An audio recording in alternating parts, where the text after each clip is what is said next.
Oh,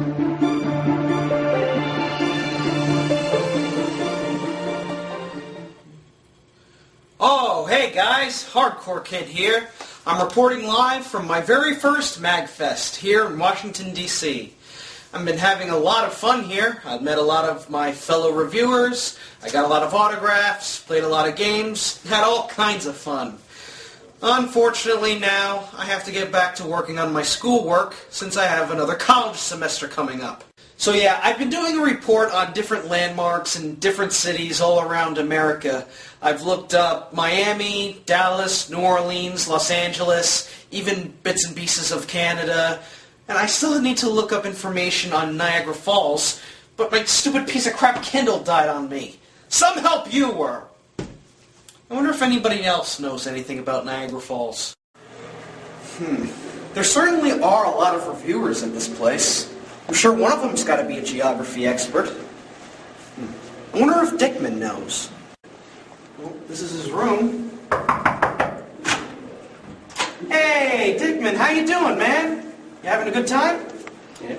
I'm actually doing a report for college on various parts of North America. Are you a geography expert? Yes. Well, do you know anything about Niagara Falls? Niagara Falls!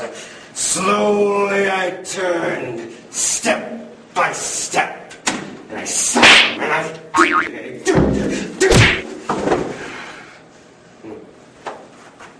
Boy, he really needs to take his medication.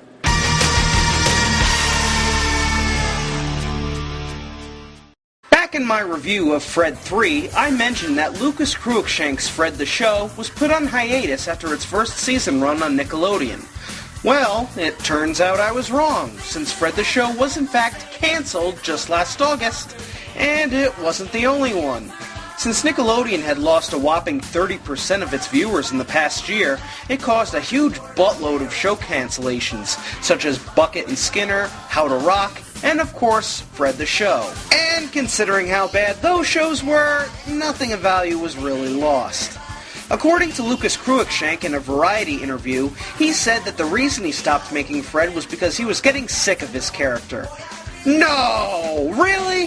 And here I thought it was because everyone hated him. Haha, silly me.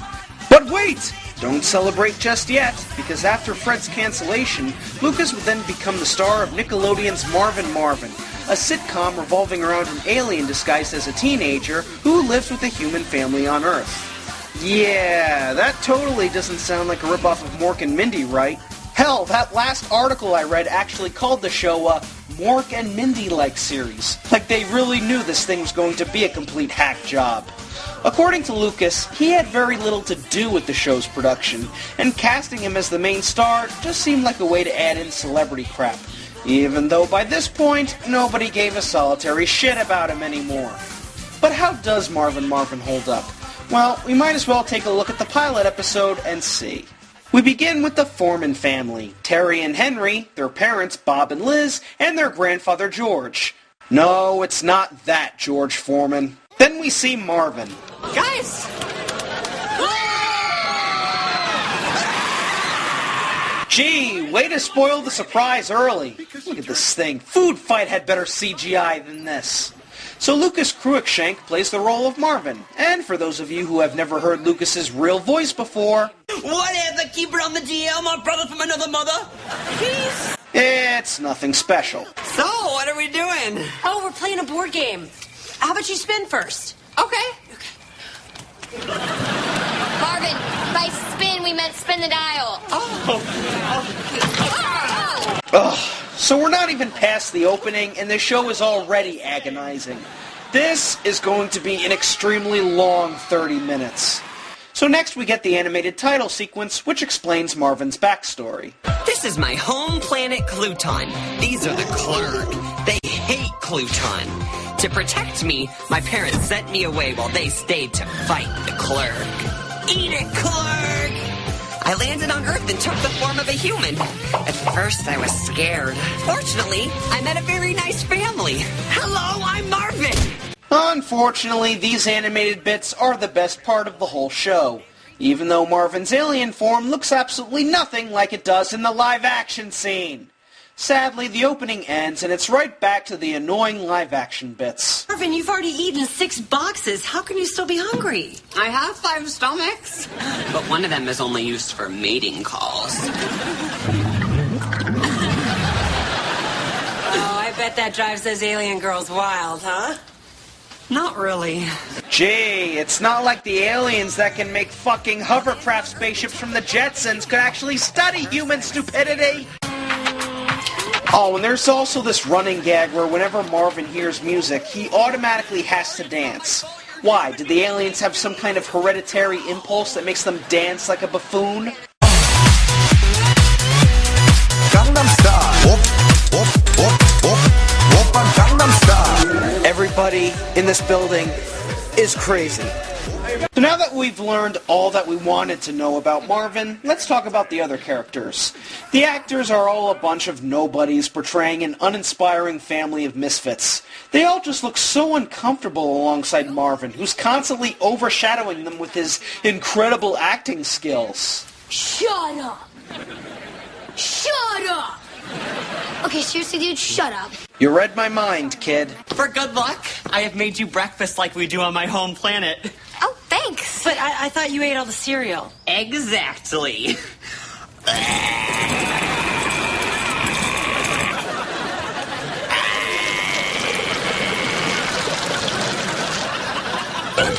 Oh, for smeg's sake. We are now just 5 minutes into the show, and it's been nothing but annoying body humor. So finally, we cut to the high school where we see Terry and her friend Brianna passing out flyers to elect Terry class president. You can't spell integrity without Terry. She's the leader and we need her. I'm gonna stick to making posters. And as soon as Marvin leaves the screen, the show then starts acting like some cheap Disney sitcom. I swear that Terry looks a lot like that blonde chick from Ant Farm. And that's not a compliment. Now, as a high school graduate, I know that the main essentials of being school president are creating goals, both for the school and for your life. Candidate Cliff Drill's goal is to earn money by selling candy bars and pictures of his abs. Right. Good luck with that, Abercrombie. What are Terry's goals? If I don't win this election, then I won't be able to prove that I'm a leader. And if I don't prove I'm a leader, I will never become editor of the school paper. Right. And if you don't become editor, then you won't get into journalism school and become a famous news anchor. Right. And if I don't become a famous news anchor, I will never be able to get into a party with the cast of Twilight. So winning this election is the only way for us to meet hot vampires and werewolves. Thanks a lot, Nickelodeon. Once again, you just had to bring up that Amazing. So Marvin decides that he wants to go to high school. His parents object, but Henry agrees to sneak him out of the house the next day. Marvin celebrates by floating in the air. Marvin, what are you doing? You can't do that at school. I'm sorry, I just got so excited my stomach's made joy bubbles. I don't know, I'm more distracted by that awesome road sign collection Henry's got in his room. So Marvin makes it to school and runs into Terry. What up, dorkwad?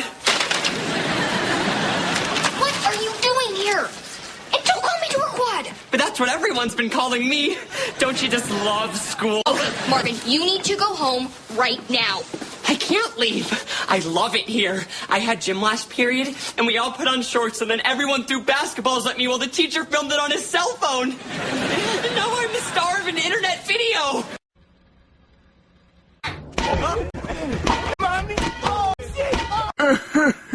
Fine.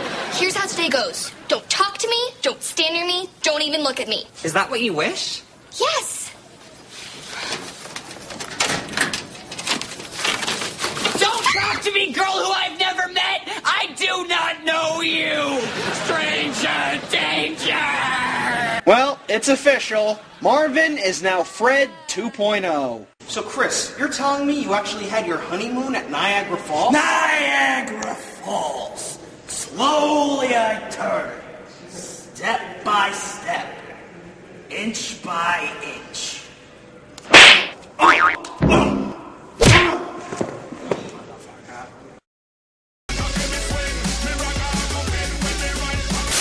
And so the pain continues. We see Marvin in the classroom introducing himself to his sister's teacher.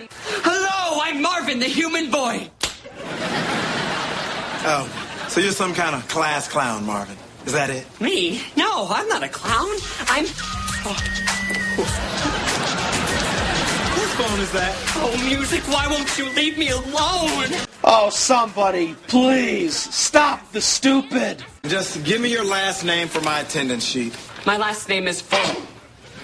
My last name is... Marvin.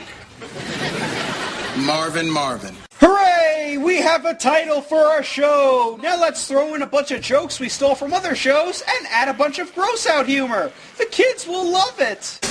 Last name is Mario and Luigi Mario. Wow. Someone's life is worse than mine. Obviously, Martin is having trouble fitting in at school. Aside from his antics in the classroom, he ends up freeing all the animals in the science lab, but still manages to make friends with this Spanish kid. No one fits in at high school. I don't think you understand. I'm being hunted by a race of evil intergalactic warriors. I'm an alien. Join the club, dude. So, what else? Oh yeah, the plot involving Terry as class president. Well, apparently somebody was stealing her posters, and their only witness is a mime, until Fred finds out by talking to a lab rat. I wish I was making this up, guys! So as it turns out, it was Cliff who was stealing the posters. So what will save Marvin from getting drilled by Cliff Drill? Dance music, of course. Oh, music, not now! Marvin, don't fight it. Just be yourself. Trust me.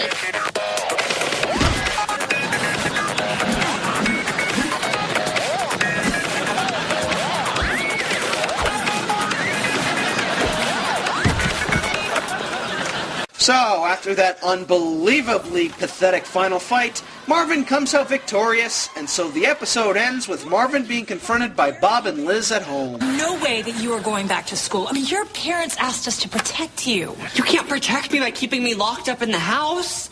I need to learn to fit in. Listen, he'll be fine. Just let him go to school. I'll keep an eye on him. Really? All right, Marvin, you can go to school. But if we hear you caused a clerk invasion, you are toast. All right, happy ending. Let's order pizza. Nice try, Henry. You're grounded. Do not punish Henry. I am to blame for this. Oh, you're grounded too, Marvin. Really? Yeah. I'm grounded? Oh, yeah. I'm finally a real American teenager. Hey, if they actually sent him to the same school as Invader Zim, I think this show would be pretty promising. But no, it continues to slug along. The next episode, Improbable Story, sees Marvin getting a horse and using his ability to talk to animals to help Grandpa win a bet. Gee, thanks for reminding me of a better show I could be watching now. The third episode, Toothache, has Marvin discovering the wonderful deliciousness of chocolate and has him going on a total chocolate binge. Chocolate! Chocolate! Chocolate! Chocolate! Exactly. He ends up getting a toothache, and the rest of the episode has the family trying to pull it out before it explodes. Because that's how teeth work on Marvin's planet. Whoever wrote these episodes is from another planet. The last other episode I watched was Burger on a Bun, where Marvin gets a job working at a burger joint in order to earn money for a bike. He gets promoted to assistant manager, but gets power crazy and fires Terry, leaving him to do the work alone. Oh, and he also belches out burgers. Yeah, that's where I stopped. Come back! I haven't even made the fries yet! This show sucks. It is beyond a doubt the worst thing Nickelodeon has ever created. Not even all the girly Nick-coms from the 2000s were this lame. The characters and stories are all generic, and the jokes are all forced and phoned in, and the Marvin character can just be summed up as Fred with a normal voice. Even the laugh track sounds more canned than Spam. I would really love to meet the person who made this show and hit him repeatedly with a steel chair until his head bursts open. This Nick-com isn't just bad, it's a betrayal. From the first ever kids network for kids. Nickelodeon, you had a good run, but after witnessing this, you're officially dead to me. Hardcore tumor for this betrayal. Oh, come on, Phyllis. You're a Canadian. What do you know about Niagara Falls? Niagara Falls. Something waiting.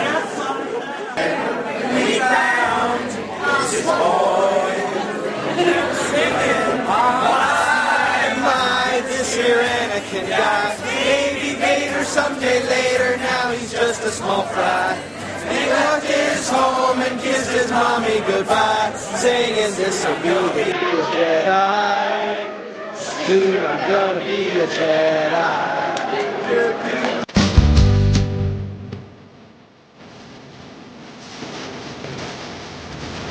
A couple of my killer robots have gone missing. Do you know anything about them? I can't tell because you're pointing at... Gonna marry